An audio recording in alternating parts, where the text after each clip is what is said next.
Ganoon ba? Wala pa rin ako natatanggap na balita tungkol dito. Talagang handang-handa na kayo. Ibabalito ko to sa kanya. Huwag kayong mag-alala. Kayo nga ba ang mga kabataan ng pag-asa ng bayan?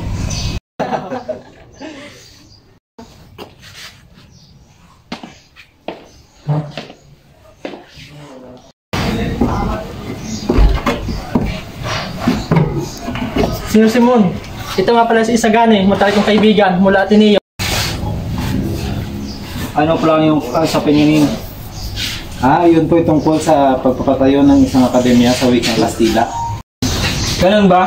Gusto ko rin yan pag-usapan sa pamamagitan ng pag-inom ng serbesa. Pasensya na ho, ngunit hindi kami uminom ng serbesa. Haha, tama nga sabi ni Pare Kamura. Napakatamad ng mga Pilipino. Ito ay madalas ngayong uminom ng tubig sa halip na serbesa.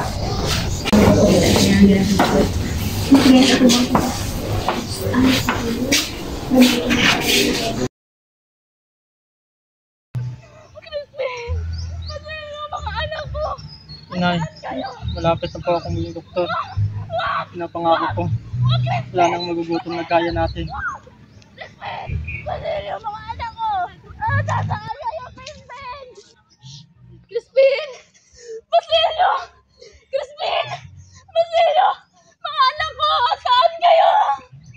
Ikaw, Puno! Nakita mo ba ang mga anak ko? Wala!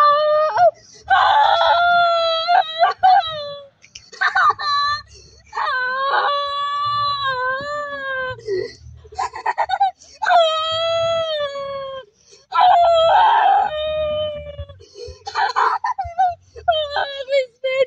Basilio!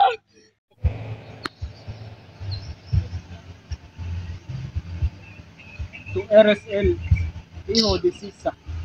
Sino kayo? Isang patay na muling nabuhay upang maghiganti.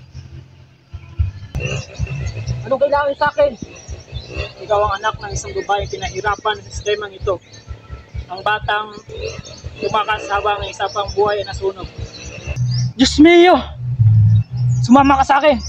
Sama-sama natin babagsakin ng mga mapang-api. Ngunit, hindi yan ang aking pangarap. Pangarap! Ang pangarap mo ay di makakamit hanggat alipin pa rin tayo ng mga diyon!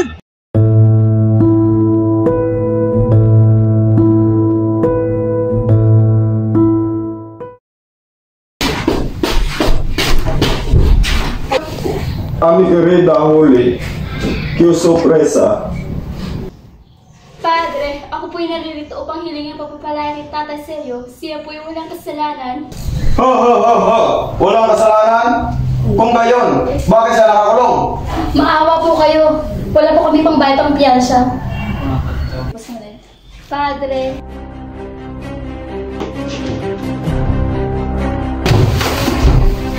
Wag po!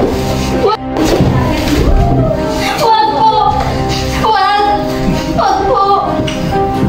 Wag po!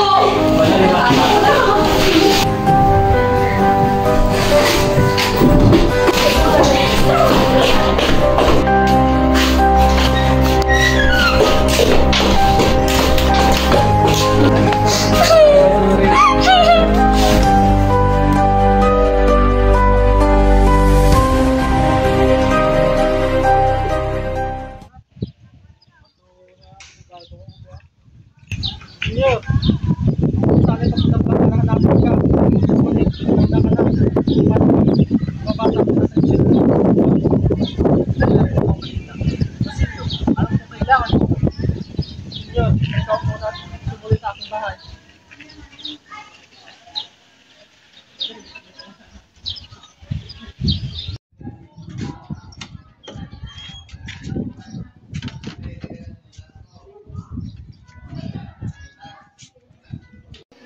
Sir Simon, wala na ako si Oli. Sa tingin mo, sino may gawa nun? Siya yung pinagtangkang pagsamantala ni Padre Kamura. Siya yung pakamatay, ngunit ako pang sinisisi ng sambayanan. Sigurado ako si Padre Kamura na nagpakalat ng maling balitang yun. Kung ganoon, pupayag na ako. Kailangan ko magigante. Mukhang nagisinggan na sa katotohanan. Pagaling, Basilio. Ngunit may kailangan pa akong gawin. Kailangan ko pang magkita muli at makuha si Maria Clara. Ngunit, Senyor, Patay na ako si Maria Clara. Hindi! Hindi! Maria Clara!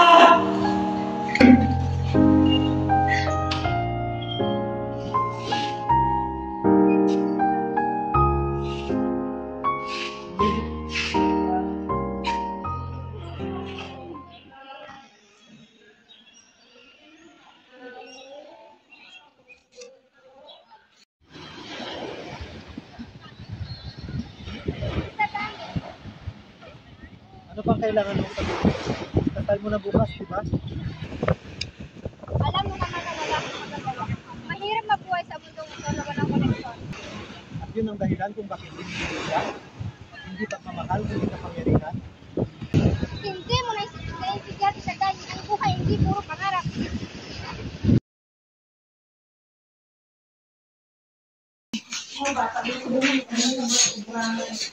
Basilio, sakto na parito ka. Ano po yan? Senyor Simon? Hindi ba yan ang isang dinamita? Tama ka, Basilio. Ito ilalagay ko sa lampara. At lang segundo lang kapag ito'y pinailaw, magwawakas ng lahat. Sasabog ito. Bukas ang kasal ni Paulita. Pagkakaroon ng salo-salo. Pagkatapos ng kasal, doon magtitipon-tipon ang mga kailangan natin pahigantihan. Magandang plano yan, Senyor Simon. Sana ngayon makamit na natin ang paghiganti sa ating mga minamahal. Juanito, masyado kang malakas tumawa. Haha, di ko mapigilan, mahal ko. Sobrang saya ko ngayong gabi. Napakaganda naman ng lampara diyan. Ito ay regalo ko sa bagong kasal. Maraming salamat, Senyor Simon.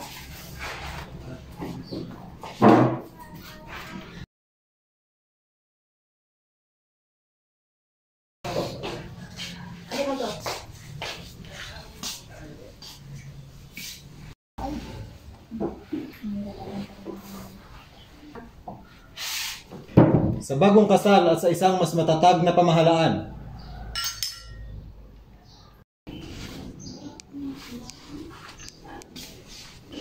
Dalawang minuto na lang.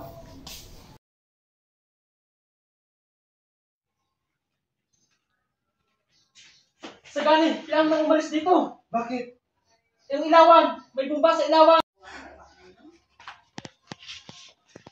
Paulita, Anong ginagawa mo rito?